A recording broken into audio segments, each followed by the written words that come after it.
Hej og velkommen til den her lille opgaveside, som vi har lavet inden fra WizKids.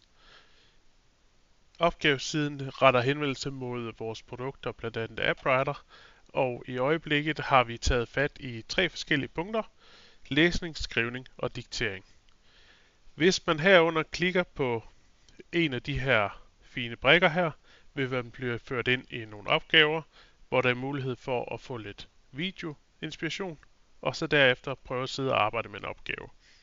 Opgaverne er tiltænkt som inspiration, og man kan efterfølgende selv gå ind og producere opgaver, som minder om, så man har en mulighed for at ligesom arbejde med sit eget materiale, men på en hensigtsmæssig måde i forhold til at arbejde med ordblinde elever.